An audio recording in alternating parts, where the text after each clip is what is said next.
Ya itulah faktanya. 14 londo itu, nah saya bilang ini londo kan benar orang Belanda kan, dibilang rasis lagi. Makanya bingung saya. Kita berdebat itu bukan bicara fakta, data, tapi opini, rasis lah, memecah timnas lah, membuli timnas. Padahal kita melakukan ini, bicara ini setelah kita gagal. Spirit PSSI sejak awal itu harus menjaga rumah sepak bolanya dari virus-virus yang match fixing ini. Tapi kan paradok yang terjadi atau sangat ironi bahwa justru dari dalam PSSI terlibat orang-orang yang memegang posisi penting. Nah, ini yang saya bilang tadi bahwa moral organisasinya sekarang runtuh. Setelah kita gagal di kualifikasi Piala Dunia, kok Pak Erik tidak pernah sampai sekarang memimpin rapat ESCO? Ada apa? Kenapa evaluasi ini diulur-ulur gitu loh? Diulur-ulur. Itu seharusnya teman-teman wartawan nanya. Bagaimana sebuah federasi harus menghadapi match fixing? Harus punya 3 prinsip. Satu, preventif sejak awal. Artinya bukan cuma Komdis. Nggak bisa semata-mata Komdis yang untuk memerangi match fixing. Karena Komdis tadi kita lihat bahwa prosedur kerjanya, SOP-nya adalah menerima laporan baru menindaklanjuti. Tetapi preventif ini harus ada tim yang khusus mengantisipasi match fixing yang bekerja diam-diam sejak awal. Konferensi pers bersama Alexander Switz bisa, kenapa rapat ESCO nggak bisa? Ya kan? Terima waktu supporter bisa, kenapa nggak bisa? Wartawan-wartawan ini dikumpulin setelah Pemret diajak diskusi, kan wartawan dikumpulin juga. Yang handphone kalian disita itu, ya kan? Kenapa nggak ada waktu rapat evaluasi ESCO? Kumpulin wartawan bisa. Sosok dua inisial S disebut mafia bola di Bali kegagalan timnas Indonesia ke Piala Dunia 2026. PSSI tidak perlu malu merekrut kembali Sinteyong. 3 pelatih ini tambah sukses usai CLBK bareng timnas Indonesia.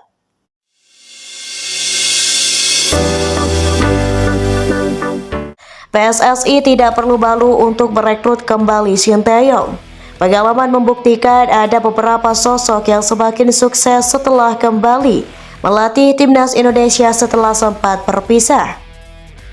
Nama Sinteyong ramai diperbincangkan jadi salah satu kandidat pengganti Patrick Kluivert di kursi pelatih timnas Indonesia. Sinteyong secara langsung sudah menyatakan ketertarikannya menjadi juru taktik skuad Garuda. Namun Ketua Umum PSSI Erick Thohir langsung menutup peluang kembalinya Sinteyong. Sinteyong itu masa lalu, peluangnya 0%, tegas Erick kepada bolasport.com dalam sebuah pertemuan di Jakarta, Kamis 23 Oktober 2025 malam. Pernyataan Erick Thohir memicu kemarahan publik tanah air. Salah satunya adalah penasihat klub Semen Padang, Andre Rosiade, yang menyebut PSSI sudah terbiasa mendatangkan kembali seorang pelatih yang telah berpisah dari timnas Indonesia.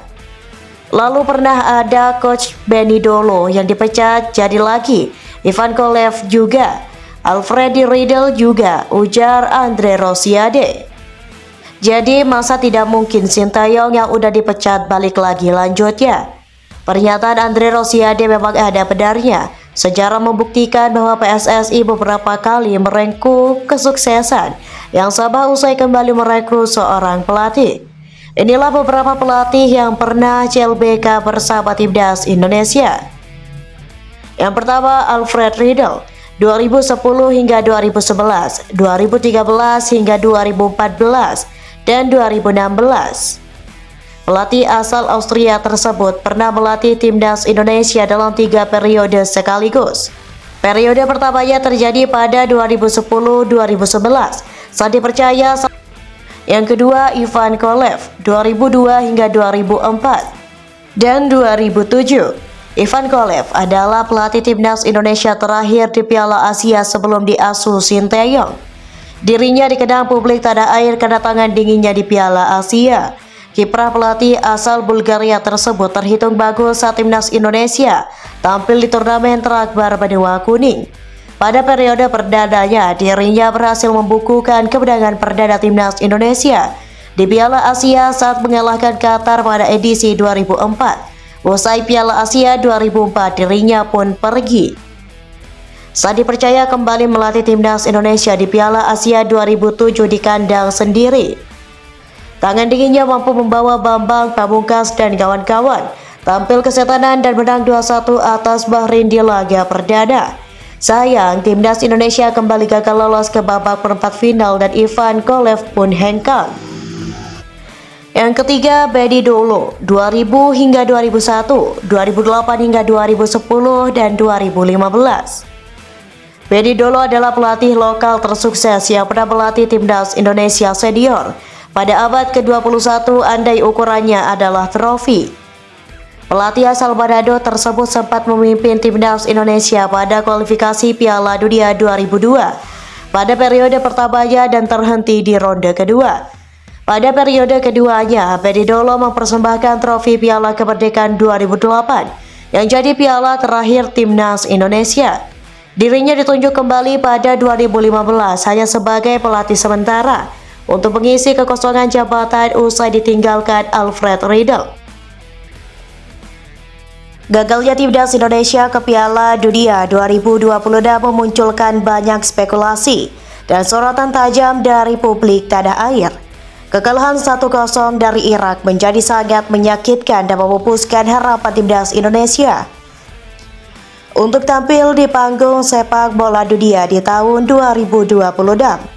Kini muncul tudingan serius dari anggota DPR RI sekaligus penasihat Semen Padang, Andre Rosiade, yang mengungkap adanya dua sosok misterius inisial S yang disebut-sebut mengendalikan timnas Indonesia. Dalam sesi wawancara di program Kompas Petang, Kompas TV pada 14 Oktober 2025, Andre Rosiade menyebut jika kendali timnas Indonesia tak sepenuhnya berada di tangan Sumarji, yang dikenal sebagai ex-Ko PSSI, Ketua BTN, dan manajer timnas.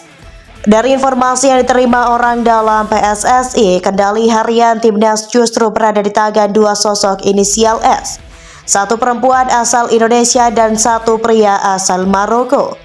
Supporter Indonesia taunya hanya Pak Sumarji, tapi dia bukanlah panglima sebenarnya, ujar Andre. Ia menambahkan bahwa dua sosok tersebut bahkan mengatur kegiatan para pemain, termasuk podcast viral yang dilakukan dua pemain timnas sebelum laga melawan Irak tanpa sepengetahuan Sumarji. Desakan mundur untuk Patrick Kluivert. Andre Rosiade juga menjadi salah satu tokoh yang paling vokal menuntut pemecatan pelatih timnas Indonesia Patrick Kluivert. Ia mengkritik keras sikap tidak respek Kluivert dan staf pelatih asal Belanda yang memilih duduk di bench saat para pemain berkeliling lapangan meminta maaf kepada supporter usai kekalahan dari Irak.